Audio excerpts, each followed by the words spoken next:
in 24 countries and 1 death in the Philippines. It's important to underline that 99% of the cases are in China and 97% of the deaths are in Hubei province. This is still first and foremost an emergency for China.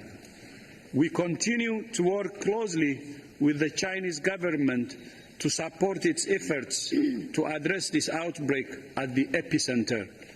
That's our best chance of preventing a broader global crisis. Of course, the risk of it becoming more widespread globally remains high. Now is the moment for all countries to be preparing themselves. WHO is sending masks, gloves and respirators and almost 18,000 isolation gowns from our warehouses in Dubai and Accra to 24 countries who need support. And we will add more countries. And we're sending 250,000 tests to more than 70 reference laboratories globally to facilitate faster testing. We're sending a team of international experts to work with their Chinese counterparts to increase understanding of the outbreak to guide the global response. We're convening a global research meeting next week to identify research priorities in all areas of the outbreak, from identifying the source of the virus to developing vaccines and therapeutics. Tomorrow, I will brief the Secretary General and the UN senior management team. Today, we held a call with all 150 WHO country officers to discuss the measures they need to take to be ready. On Thursday, we will have a similar briefing with all resident coordinators in the UN system. We're also increasing our communications capacity to counter the spread of rumors and misinformation and ensure all people receive accurate, reliable information they need to protect themselves and their families. And we plan to hold daily media briefings. Today I have 3 key requests for Member States. First, I call on all Member States to share detailed information with WHO, including epidemiological, clinical severity, and the results of community studies and investigations. This is the responsibility of all countries under the international health regulations. Of the 176 cases reported outside China so far, WHO has received complete case report forms for only 38% of cases. Some high-income countries are well behind in sharing this vital data with WHO. I don't think it's because they lack capacity. They have to be cooperative. Without better data, it's very hard for us to assess how the outbreak is evolving or what impact it could have, and to ensure we're providing the most appropriate recommendations. Today, I'm writing to all ministers of health to request an immediate improvement in data sharing. As I said yesterday, we can only defeat this outbreak with global solidarity, and that starts with collective participation in global surveillance. The commitment to solidarity starts from sharing information. Solidarity, solidarity, solidarity. That's what I said yesterday. Second, we reiterate our call to all countries not to impose restrictions inconsistent with the international health regulations. Such restrictions can have the effect of increasing fear and stigma with little public health benefit. So far, 22 countries have reported such restrictions to WHO. Where such measures have been implemented, we urge that they are short in duration, proportionate to the public health risks, and are reconsidered regularly as the situation evolves. And third, facilitate rapid collaboration between the public and private sectors to develop the diagnostics, medicines, and vaccines we need to bring this outbreak under control. We have a window of opportunity. While the number of cases, more than 99%, are in China, in the rest of the world, we only have 176 cases. That doesn't mean that it wouldn't get worse. But for sure, we have a window of opportunity to act, because 176 in the rest of the world is very small. No reason to panic or fear. Of course, people can have concerns, and they should. People could be worried, they should. But that concern and worry should be supplemented with action now while we have the window of opportunity. And this is what we're saying from WHO. There is a window of opportunity because of the high measures, the strong measures China is taking at the epicenter, at the source. So let's use this opportunity to prevent further spread and to control it. Let's not miss this window of opportunity. Thank you so much. Thank you very much, Director General. And just before I turn to our technical leads for further detail on that update, I'm going to ask China to make an intervention with an update from their perspective. Excellency, the floor is yours.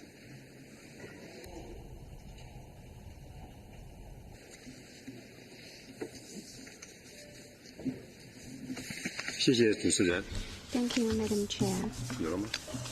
Thank you, Madam Chair. 各位同事， Dear colleagues, 新型冠状病毒感染肺炎是国际社会面临的共同挑战。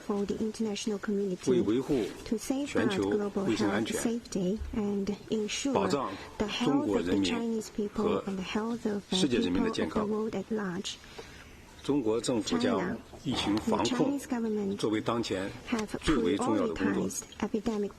中央政府统一指挥、协调、调度，采取了强有力的措施来控制疫情的蔓延。正像谭德赛总干事刚才所介绍的，而且最新的数据，谭德赛总干事已跟大家分享，我就不再重复了。我需要补充的是，目前死亡病例中，湖北省占了97%，其中武汉市占74%，80%以上是60岁以上的老年人。75%以上是有一种或者一种以上的基础疾病。湖北省，特别是武汉市，仍然是中国疫情防控的重中之重。提高收治率和治愈率，降低感染率和病死率是当前防控工作的突出任务。中方通过进一步加强疫情监测、并列集中救治、密切接触者的管理、实验室检测、医疗物资供应、科研攻关、宣传教育和舆论引导等措施，严防疫情发展和扩散。特别是注意，同时要维护正常的经济社会秩序，努力保持生产生活平稳有序，并重点关注中国春节后返程的疫情防控工作。正如谭德赛总干事刚才说的，目前在其他国家和病例占总数的1%，那么出现确诊病例的国家的数量也没有再有增加，这都表明中国政府采取的果断措施和体现的责任都是有效的。疫情发生以来，中方秉持及时、公开、透明、高效的态度，与国际社会，特别是世界卫生组织，保持密切的合作，分享疫情的信息和病毒基因序列，邀请总干事访华和专家组赴华考察。对于外国在华人员的安全，我们通过各种渠道向各国驻华机构通报疫情，妥善解决好他们面临的困难。对于公共卫生体系比较脆弱的国家面临的风险，中方也愿意通过双边或多边渠道提供相应的支持。在本次执委会会议期间，很多成员国表达了支持中方防御工作，我们对此表示感谢。当前，国际社会保持团结合作至关重要。我们赞赏世卫组织和许多国家给予的理解和支持。世卫组织明确建议不要采取旅行和贸易限制。刚才谭德赛总干事又重申了这一点。值得注意的是，部分国家近来采取的一些措施是显然与世卫组织的建议背道而驰的，特别是有些国家采取了禁止14天内访问过中国的外国人入境、暂停发放签证、取消航班等措施。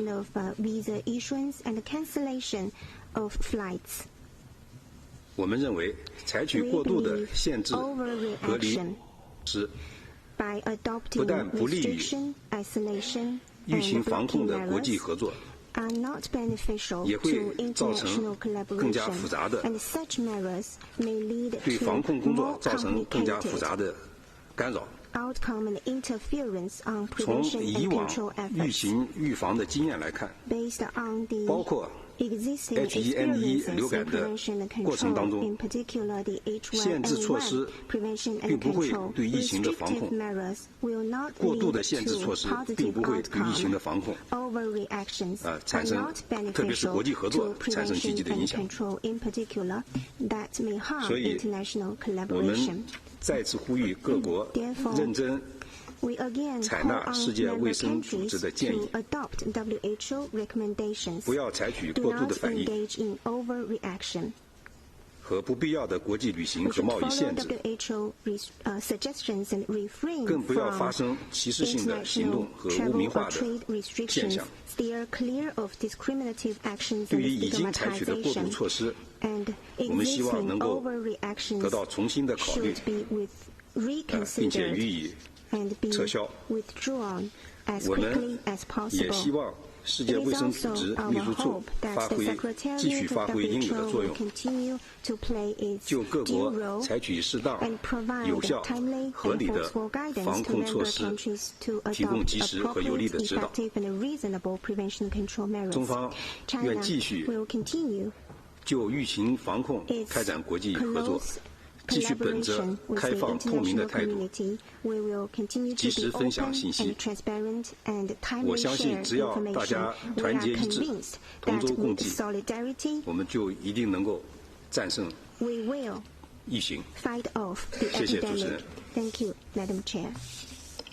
Thank you for that statement. And now I'm going to turn for a more detailed technical update to Dr. Oliver Morgan, Director of Health Emergency Information and Risk Assessment in the WHO Health Emergencies Programme, and Dr. Maria van Kerkhove, Technical Lead again in the WHO Health Emergencies Programme.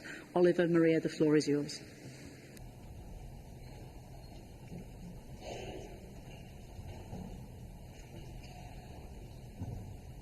There you go. Thank you very much, and good evening to everybody. So, moving on to our first slide. So this has been a very fast-moving event, and we last briefed you just a few days ago on the 30th of January. And since the 30th of January, quite a number of things have happened. Immediately after the briefing there was the emergency committee, and on the 30th of January, we also had the first confirmed cases reported from India and the Philippines. The next day, on the 31st of January, we had additional cases reported from Russia, Spain, Sweden, and the United Kingdom. On the 2nd of February, there was the first fatal case reported from outside China, and that was from the Philippines. And then on the 3rd of February, the Director General constituted the Health Security Council within WHO to engage on a daily basis in this response. And today, on the 4th of February, we're having our second member state briefing. The level of interest and concern about this event is very clear, and in this slide, we show the number of signals that we pick up from our daily event-based surveillance system, and they going from 0 before this event was identified all the way up through to yesterday.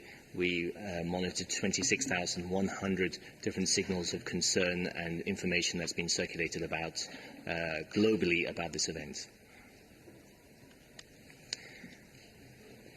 This map shows the total number of cases as of this morning, 10 o'clock Central Eastern Time, of 20,630 cases from 25 different countries. When we last briefed you on the 30th of January, there were globally reported 7,818 cases, of which 82 were outside of China in 18 different countries.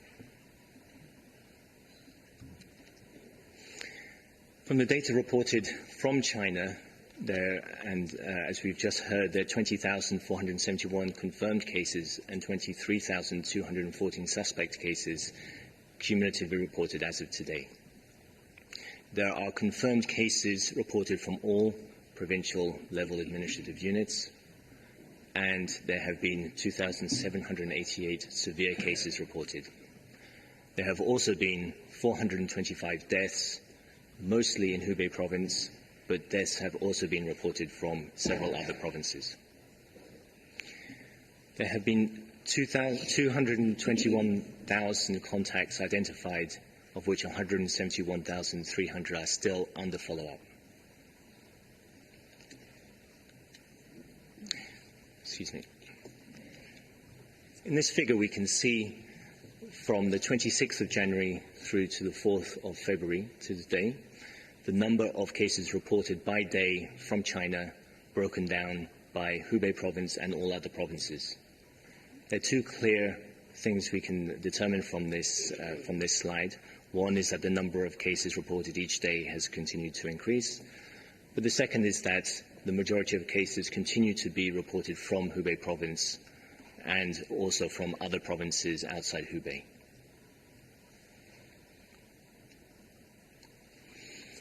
Outside of China, there have been 176 cases from 24 different countries, and I'll pause just so you can read the list. I won't go through them exhaustively, but here we've listed all of the countries and the number of cases reported from those countries.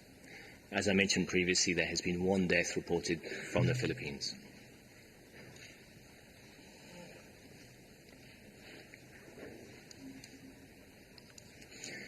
When we look at those cases, those 176 cases, by the day that they were reported and their travel history, we see that in the orange bars, those are the individuals who reported travel to Hubei province within the 14 days prior to their illness onset.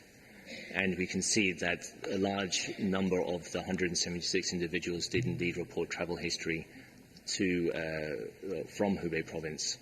But we also see that there are cases occurring who do not report travel history to Hubei province, and in the most recent bar we still have a large number of cases that are currently under investigation reported today, and we can't determine yet how many of those had a travel history to Hubei.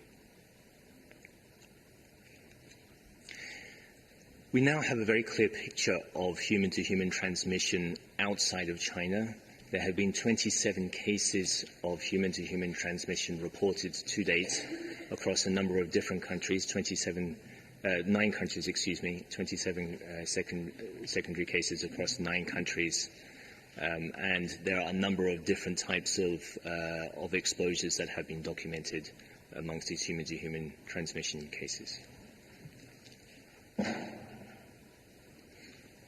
And for illustration, here is an example of a chain of transmission that's been illustrated in Vietnam, where an individual returned from traveling in Wuhan specifically, and had contact with a family member who then became unwell, and there was subsequently an exposure to another member of the public, and they also became unwell. So we now have a clear picture of chains of transmission caused by human-to-human transmission.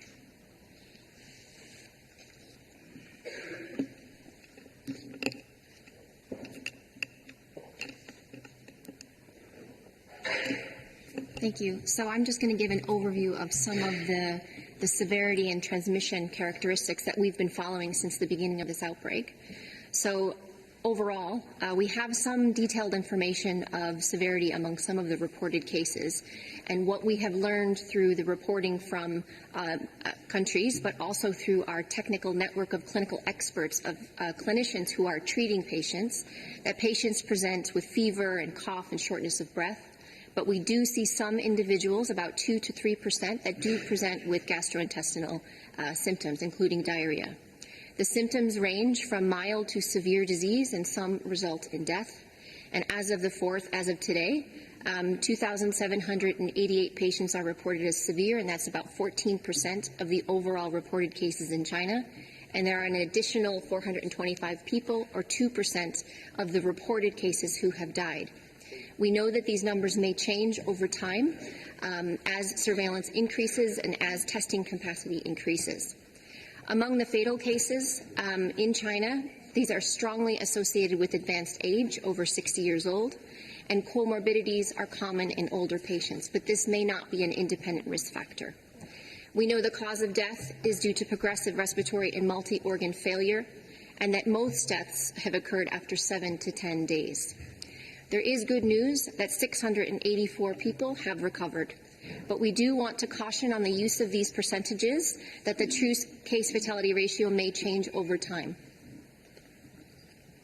If we look at the transmission features, you've seen this slide previously, so I won't go into it in detail, but just to mention that we do have 54 full genome sequences available, and we encourage all of you to continue to make your sequences available so that more phylogenetic analyses can be conducted, but the animal source has not yet been identified. So it is possible that there still may be spillover events or transmission between animals to humans in China. Just to give you some updates on some transmission parameter estimates, we're working with a modeling network of modelers across the globe, including colleagues in China, and the estimates of the reproduction number range from 1.4 to 4.9, so above 1, where we see human-to-human transmission. But again, these estimates may be refined as more data becomes available. The estimates of the incubation period range from 1 to 12.5 days.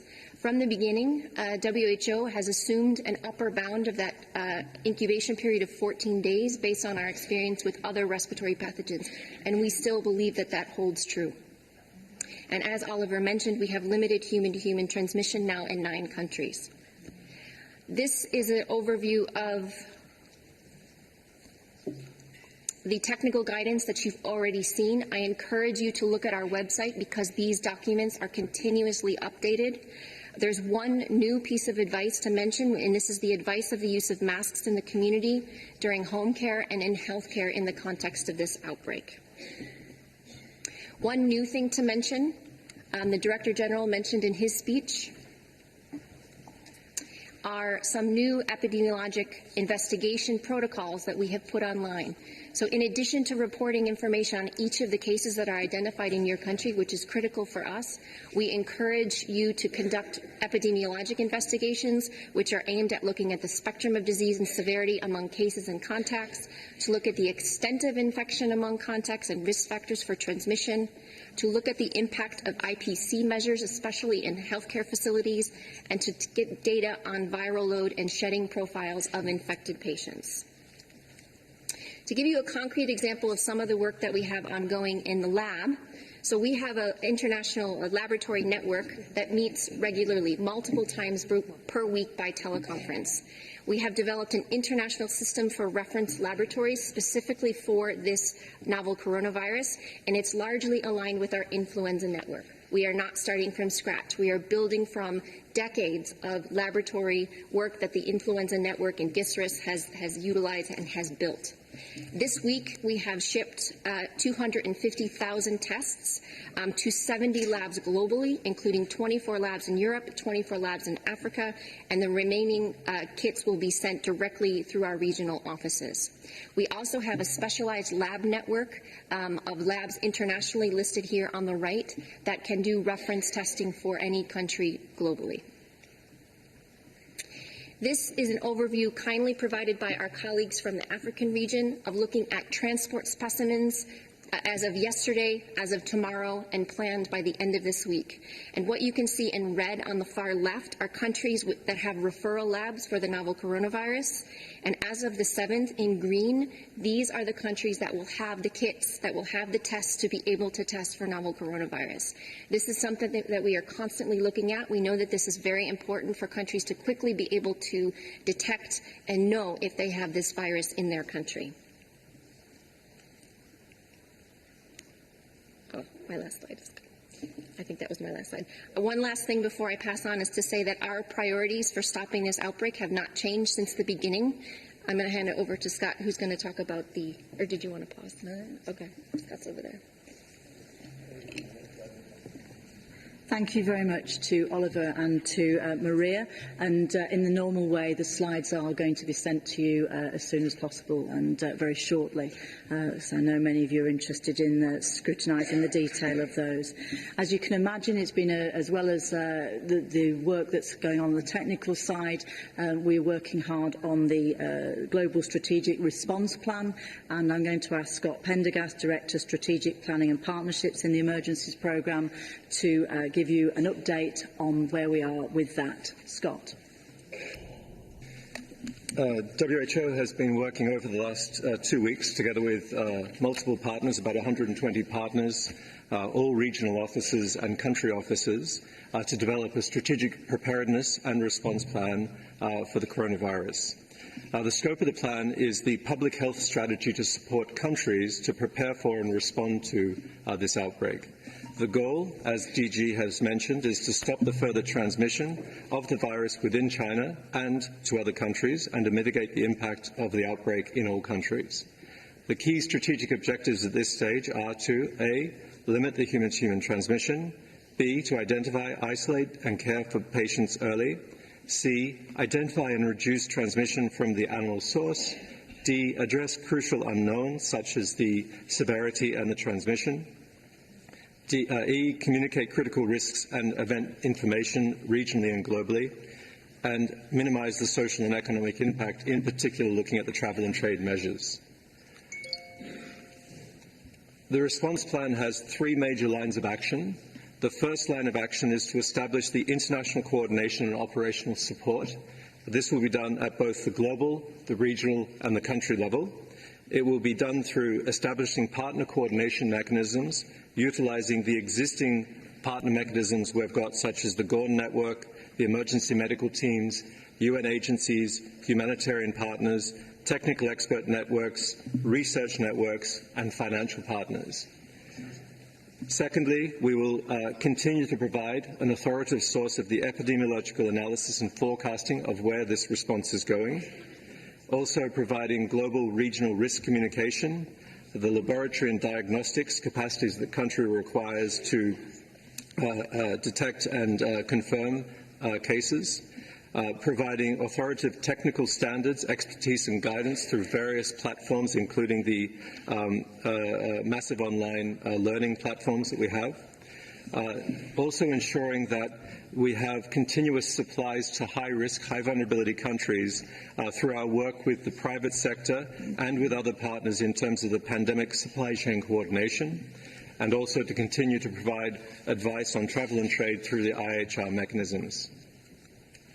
The second line of action is to scale country readiness and response operations. This is based on the pandemic preparedness lines of action that have already been established in many countries, which include establishing country-level coordination, risk communication, community engagement, surveillance and points of entry, rapid response teams, support to national laboratory systems, infection prevention and control in health facilities, case management, and logistics and supply management. We will be looking to support countries based on a risk and a vulnerability mapping, with the risk being those countries that have either got existing community transmission, as we're seeing in China, or localized transmission, as we're seeing in Japan and Germany, where you've got human-to-human cases coming from imported cases, or countries that have imported cases. The next level of risk would be looking at countries with a high risk of imported cases, as measured through looking at travellers from high-risk cities in China to other countries where there's been more than 1,000 travellers, or low-income countries as measured through the IDA, International Development Assistance, eligible countries, and then all other countries in terms of preparedness. In terms of looking at country capacity and vulnerability, we're starting with the IHR all-state self-reporting information, which ranks countries, or countries rank themselves on a level 1 to 5 basis, with level 1 being the lowest capacity and level 5 being the highest capacity. The international community will prioritize support to countries with high risk and low capacity.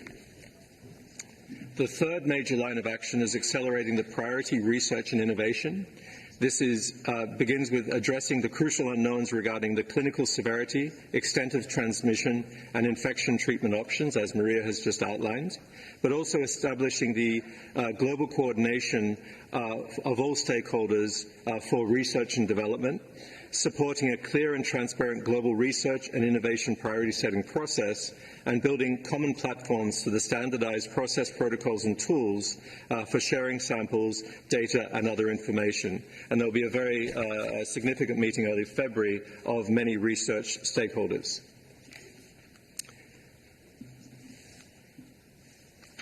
Is that it? Sorry. There it is.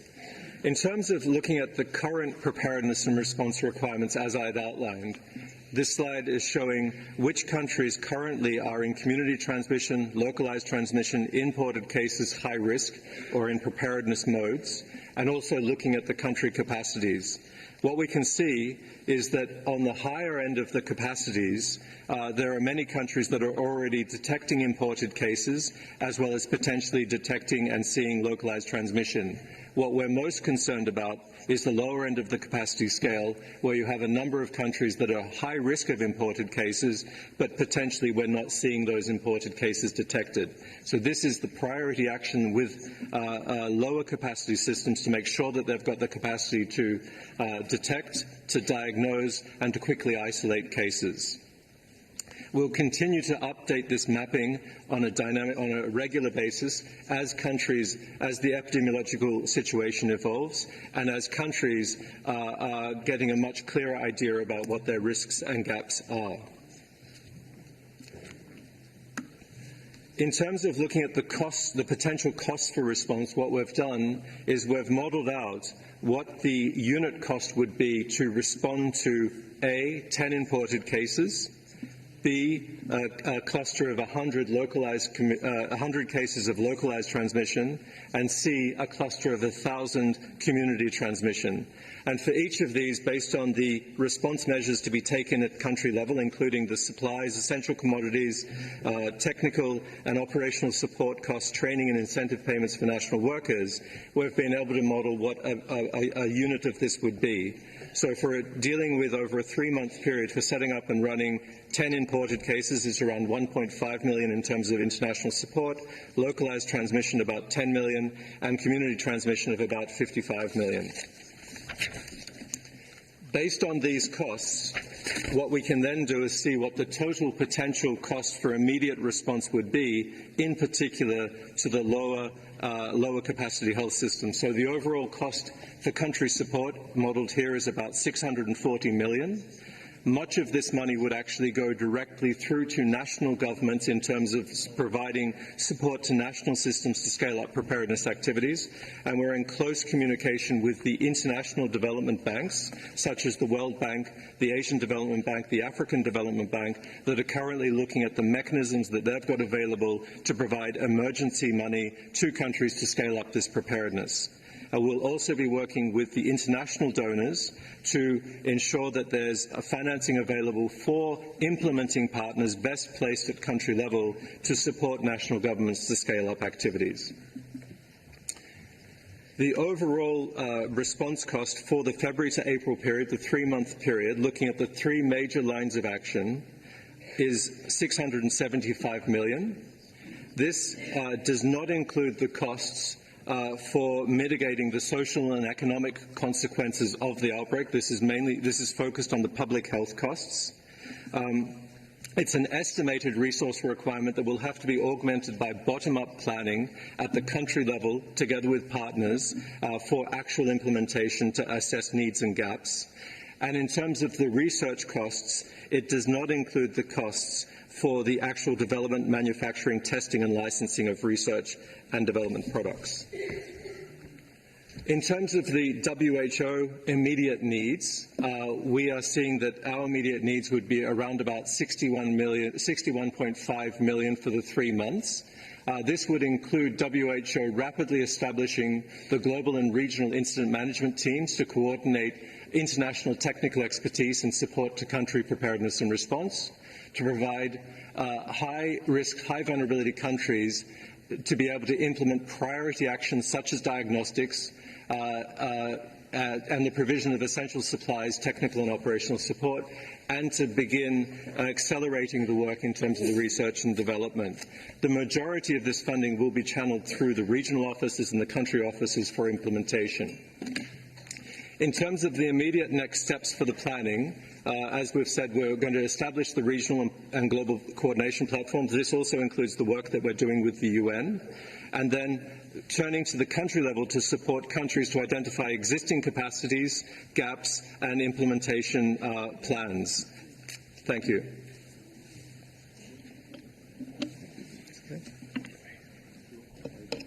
Thank you very much, Scott, for that. I'm going to open the floor for questions now. What I plan to do, because inevitably demand outstrips supply, is I'm going to take 3, and then I'm going to ask our technical experts to respond to those questions, and then we'll take another batch of 3, and that way hopefully we'll get through some as many as possible, and you'll hear some answers during this session. But if I could ask all colleagues to keep questions as brief as possible, and then I can get as many in as possible. I'm going to recognise Japan first, and then I'll be coming to Sudan. Thank you, Chair, and thank you very much for this briefing. I have 3 questions. First is about incubation period. We had the incubation period is 14 days, if I heard correctly. But on the QA of the website of WHO, it's said that it is 11 days. So I would like the clarification on this. And then second one is we understand the human-to-human transmission is going on. And then how about the case which has not shown any symptoms? Is there infectivity from the people who has not shown any symptoms? What is your analysis so far? And the third one is the traceability of the cases, particularly outside of Wuhan or outside of Hubei province. How much extent the traceability of each case is still traceable or not? Yeah, that is my question. Thank you. Thank you very much indeed. I'm going to ask Sudan to ask their question. After that, I'll go to Ethiopia. Then we'll pause for answers and go to the next batch of 3 questions. Sudan. Thank you very much, Madam Chair, and thanks very much for this presentation, for Mike. and colleagues. Sudan is evacuating tomorrow 225 of its students from Wuhan. We have a number of students in many of the other provinces you mentioned. We currently have 4 suspected cases who are doing well. One of them had a fever and turned out negative. We are very grateful for WHO's support in terms of commodities. An isolation ward was created and airport standard operating procedures, and we received the test kits yesterday. We're very grateful for that. We are extremely short of money, number one. We do have quite a significant population that could get to the 1,000s you mentioned. And we are, as I presented on the first day here, we had, in the 6 months we took over government from the previous regime, we are battling with 6 other epidemics. So we definitely don't need more cases coming in. Our government is extremely politically volatile, as you can probably watch in the news while we were sitting here last night. It is the IDA definition. We are actually not eligible to IDA because we have sanctions against us. So you need to look at that particular criterion and maybe use some of the LDC or some of the other, some analysis on risk analysis for fragile versus slightly fragile and so on in the international literature, at least in the UN Secretariat. So IDA will not work for us. It would rule us out without us necessarily needing to do so. We're extremely keen on understanding what WHO, public health emergency funds are available for countries like ours. We've established a national coordination committee with the Prime Minister. We've prepared as much as we can, and we are short of a few $1 million, just $2 million basically, to be able to have the kind of preparedness that would enable us to feel quite secure.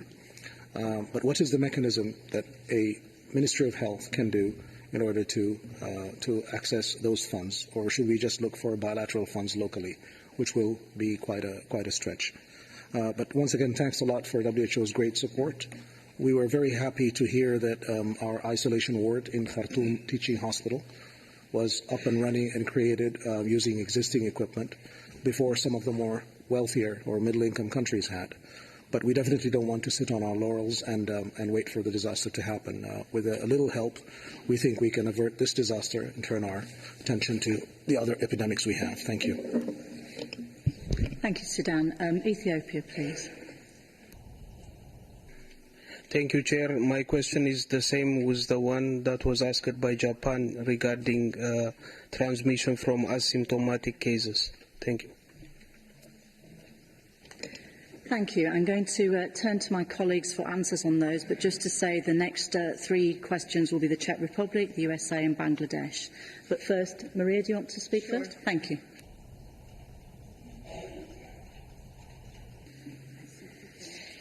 Thank you for these questions. So I'll take the first 2 questions around incubation period and human-to-human transmission related to asymptomatic individuals. So with regards to the incubation period, indeed, this is a parameter that is constantly being calculated as new data becomes available. So from the beginning, we have assumed an upper bound of an incubation period of 14 days based on our experience with other respiratory pathogens, including flu, MERS, SARS, and we think that that's relevant. We have seen estimates of incubation period from different groups, those that are dealing directly with patients and looking at case pairs, and we've seen estimates of 2 to 10 days and 1 to 12.5 days. And so those exact numbers will change over time, but in our guidance, when we think of contact tracing, we think an upper bound of 14 days is what we should stick with for now. With regards to asymptomatic individuals, so we are aware of reports of individuals who may have transmitted the novel coronavirus before symptoms began or in the early period of when symptoms were just starting. We understand that there are very detailed exposure histories and investigations that are ongoing in each of these instances to really determine if the individual was indeed asymptomatic. We know from a lot of experience in other diseases that people that claim to be asymptomatic, actually when you go back and interview them, they were in the early stages of actually developing symptoms, so they weren't completely asymptomatic. But it is possible that there may be individuals who are asymptomatic that shed virus, but we need more detailed studies around this to determine how often that is happening and if this is leading to secondary transmission. What we know is that this virus causes respiratory disease, and transmission, the majority of transmission, the driver of transmission, is through the respiratory route of symptomatic patients.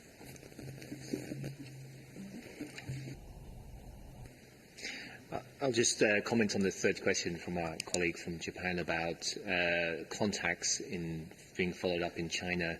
We have the total number of contacts identified and the total number of contacts currently under follow-up, but I can't give you a breakdown of exactly where those contacts are in relation to the cases.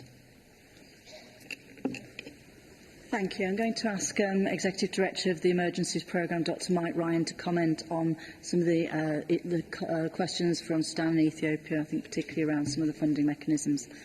Mike. Yes, thank you.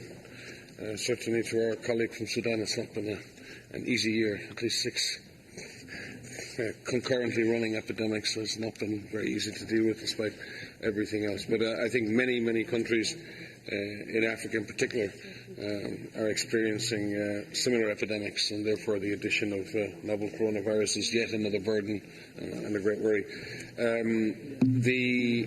Just on the lab issue, just to clarify as well, that the provision of all of the lab reagents was actually at no cost to the countries, and that was supported by funding from WHO. And in fact, because of that central negotiation process, WHO was able to procure those brand new testing reagents at 1/10 to 1/100th the cost of what they would be on the open market, thereby saving a lot of money. But again, none of that would have been possible without the openness and transparency of China to share the original sequences for the virus. So many things are connected and dependent and in a line. With regard to, obviously, direct support, we are making allowances for direct technical support to member states in this situation in terms of training, provision of reagents, creation of logistics, supply chains. I think this is really a question to the donor community in general, is how do we collectively manage the core costs and needs for countries who may not have the capacity to pay for those costs. We've done that quite successfully through Ebola and other emergencies, and donors have been extremely generous and well aligned. And if member states wish, with the DG's agreement, we can work to try and create some mechanism that will streamline that process around SRP. But again, WHO in itself is not a donor per se, and we would prefer to manage and support and provide technical advice to donors. But if we can help coordinate and streamline, I'm sure we will try to do that as well. Scott may speak to the issue of ID eligibility. We've had a number of discussions with the World Bank over the last number of days. We're already working with them through the CIRC process. Many of you know the CIRC process, but the CIRC releases of cash and funds do require further funds to be found later to replace those funds. So it's not necessarily a mechanism that member states ideally want to use, but it is available, and World Bank are activating that whole process at the moment. There are other mechanisms like the pandemic emergency funds, both the insurance and the cash window, and we're looking at how they can be activated as well. We have our own contingency fund for epidemics, and we've been using that extensively in more than 50 emergencies. But again, that's not... And set up the regional platforms. Yes, and we've been using that already to set up the regional platforms, and we've advanced CFE for a lot of the technical activities. But I do take the point that if we need to go to scale with multiple countries having 1,000 cases, then clearly the costs of this, as Scott has outlined, will escalate rapidly, and we will need a coherent mechanism amongst the donor nations in order to ensure that all of our most vulnerable are safe. But again, and I just have to, while I have the floor, recognise that that shift in the capacity in Africa to make the diagnosis in less than a week started with the identification of this virus on January the 7th. That was less than 1 month ago. And as of Friday, countries in Africa will have the capacity, not only the capacity to test, but the training to test. And again, that training has been done by NIC South Africa, Those people are being trained today in IP Senegal. They're not been trained in Europe. They're not been trained anywhere else. And it is in collaboration with the Africa CDC. So I think it definitely shows that we're not helpless. It is not hopeless. Thank you very much, Mike. I'm going to take the next 3 questions. If I could ask colleagues to be as brief as possible so we can get answers to your questions. Czech Republic to be followed by USA. Thank you. Thank you, Jane, and thank you for the information provided. In the spirit of solidarity, the government of the Czech Republic is considering to provide financial support for the WHO response to the crisis. So my question is, when can we expect the strategic response plan to be released for donors' consideration? And you already mentioned the contingency fund. So do we understand correctly that the money from the contingency fund is already used for the response, so that a potential contribution to the fund could also be attributed to the coronavirus outbreak? We would be ready to follow up bilaterally with the Secretariat on this. Thank you very much. USA, please, to be followed by Bangladesh.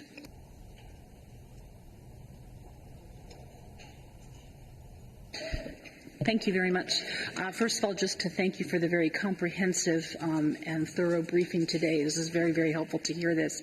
And it would be good to hear a little bit further more information about combating the misinformation, to understand a bit more.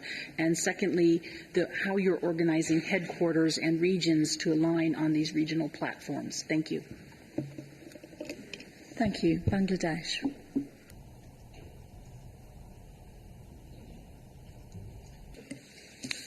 Thank you again for the briefing. I think it's extremely useful, a very comprehensive briefing. I have 2 questions. There is definitely concern for trade and travel restrictions, and even one can say that because of travel restrictions, trade restrictions, there has been concern. Is there a correlation between and I'm directing this question to the cases of weak health systems in countries where there is weak health system. Is there any correlation between the delay or the deficiency that we know exists in diagnostics of the cases, and we know the variables like the asymptomatic cases where symptoms can come up in between 2 and 14 days. So that is one, and then the reason that I just mentioned, that there are deficiencies. Kits are being now sent out, but is there a correlation between these measures in case of weak economies, that restrictive measures are being taken, and the weakness that they have deficiency? And the second is the daily briefing that is being planned. My question is definitely a part of that would depend on the information flow from the local WHO office. You have started consulting with the all 150 that we heard from the briefing. But what about the local WHO office and the national authorities? How do you coordinate with them for the purpose of the daily briefing? My concern is that if this is not happening, the free flow of information, then in the daily briefing at the headquarters we will not hear much about those regions. Thank you. Thank you very much. I'm going to turn to Scott first to respond on the subject of the SRP. Thank you. Thank you. So both the strategic response plan draft will be up on the web site for WHO tonight on the coronavirus page, as will be the appeal for WHO. In terms of the immediate release of funding from the contingency fund, we've already released funding to set up the regional platforms and the regional offices in support of country offices. We've also released contingency fund to start getting a stockpile of supplies together to provide to the highest priority, high-risk countries of 5 million today, which we did today. In terms of scaling up the coordination mechanisms, we had a call today with the IAC, the UN and all the major partners there.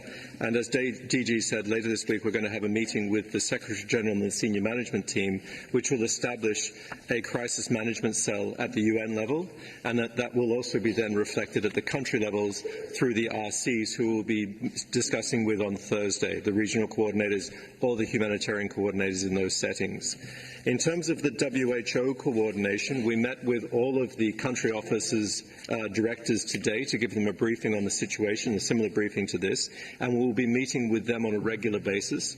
They will be scaling up their own support of countries to the national crisis management systems, and it's through that channel that we hope to provide regular information and updated information into the national systems. Mike, did you want to come in on one of the other questions? If we can keep it brief, thank you. Countries to use your national public health emergency operations centres as well. Many of you have invested heavily in those around the world. I think we have over 200 PHEOCs around the world, and they're very much based within national ministries of health. And if we can open efficient dialogue between the operational platforms at the different levels, this will greatly speed the flow of information and the exchange of operational results. Thank you. Maria, on the misinformation. I'll give a very brief answer because Dr. Sylvie Briand gave a Palais briefing earlier today to talk a lot about this, but there is a lot of misinformation out there, a lot of myths, a lot of rumors that are not true.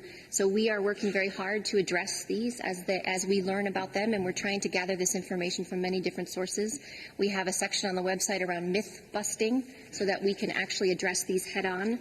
We have an EpiWin platform, which is WHO Information Network for Epidemics, which is discussing key critical issues with many different sectors across all business sectors.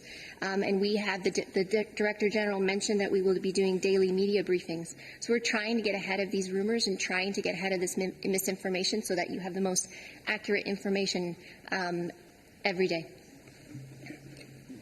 Thank you.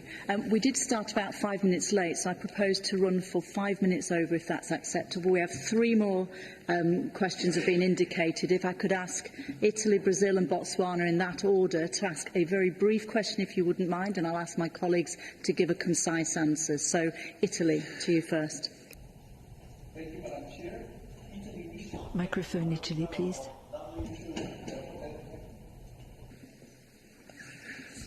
Thank you, Madam Chair.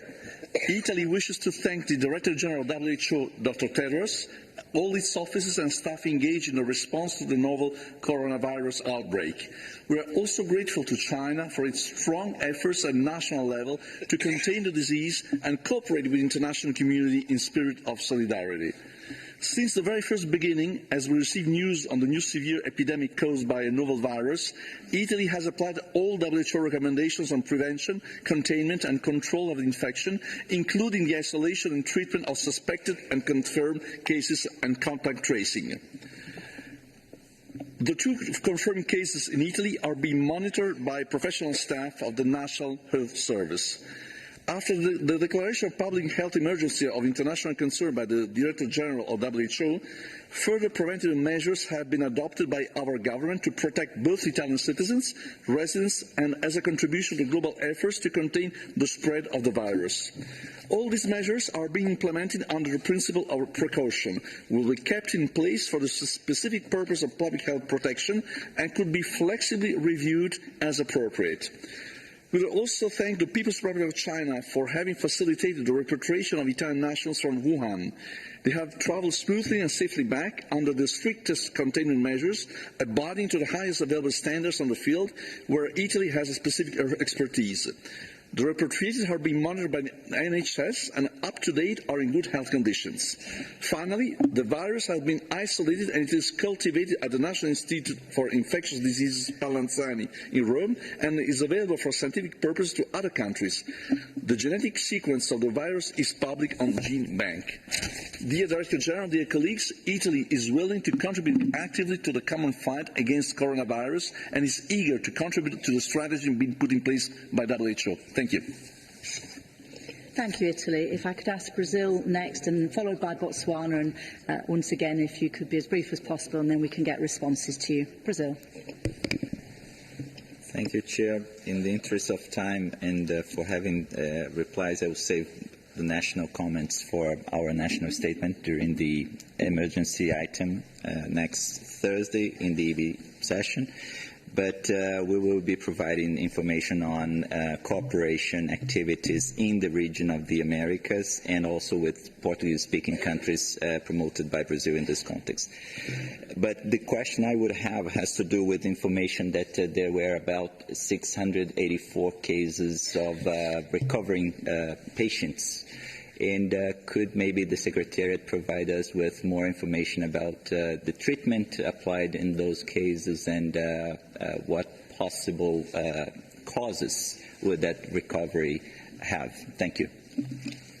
Thank you, Brazil. And last question, Botswana, please. Thank you, Madam Chair, and thank you, DG and the Secretariat, for the briefing. I just have two questions. Microphone, Botswana, please. I just have two questions. The first question is about infection control and prevention. I wanted to find out about the use of alcohol, chlorine, and heat sterilization. What benefits do they have, and what impact do they have on prevention of infection? The second question is on the lab reagents and testing. If your country is shaded with no color, what does that mean? Thank you.